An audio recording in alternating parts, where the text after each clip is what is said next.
ची बाजू मांडली की 10%ची अट गरज नाही, तुमच्या सचिवांनी पत्र दिलेलं आहे, तरी सुद्धा तुमच्यासारखे लोक जर आमची खिल्ली वाढवणे म्हणतात, मग हे अज्ञान कोणाचं? अज्ञान कोणाचं? त्यांचं म्हणणं असं आहे, मी तेच सांगतोय, त्यांच्याच सचिवालयाकडून पत्र आले ना, मग अज्ञान कोणाचं?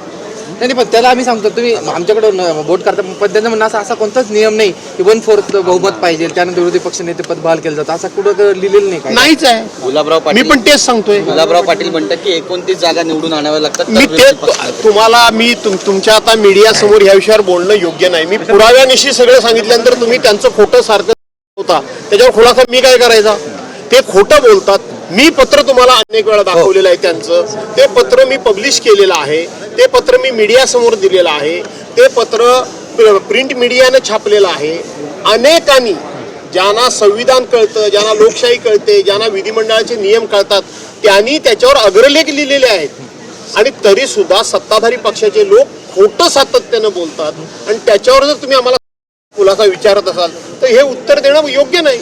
सर, सत्ताधाऱ्यांनी एवढं म्हणजे एवढी हिंमत करणं, असं बोलणं विरोधकांनी एकदम नगण्य समज. हे लोकशाही, त्याचं कारण तुम्ही खोटं दाखवता त्यांचं, म्हणून ते खोटं बोलतात हे लोकांसमोर तुम्ही ती पण बाजू म्हणतो, तुमची पण बाजू म्हणतो आम्ही. आपल्याकडे सध्या काय झालंय, ते काय म्हणतायत ते हे असं, मी काय म्हणतोय ते असं, पण त्याला क्रॉस क्वेश्चन नाही.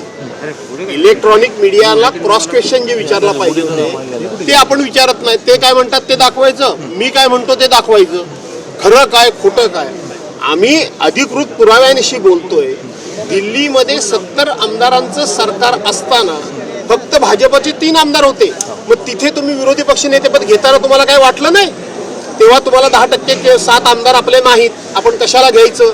पण घ्यायचं असेल तेव्हा पदर पसरायचा, द्यायचं असेल तेव्हा हात आखडते घ्यायचे, ही त्यांची नीती आहे. सर, पालघरमध्ये महिला सुरक्षेचे 3-13 झाले. तक्रार करणार गेलेल्या महिलेवरच एका हवालदारानं अत्याचार केलाय, कसं पाहताय? महिला सुरक्षेचे धिंडवडे निघतात राज्यात. असं आहे की महिला सुरक्षेचे धिंडवडे हे आता निघतायत, म्हणजे कोणाला काही नाही, कुणी काही केलं तर त्याला क्लीन चिट देण्याचंच काम सुरू आहे. त्याची चौकशी होईपर्यंत सुद्धा थांबायला तयार नाहीत. काय चौकशीमध्ये निष्पन्न होतंय ते सुद्धा थांबायला तयार नाहीत. तो कोणाच्या जवळचा आहे, तो कोणाचा कार्यकर्ता आहे, तो कोणत्या पक्षाचा आहे, तो कोणत्या नेत्याचा आहे, त्याच्यावर अगोदरच त्यांना क्लीन चिट देऊन मोकळे होतात. त्यातून हे सगळे धाडस वाढत. नंदुरबारमध्ये एक भयानक प्रकार झाला. चला सर, 1-2 मिनिटं.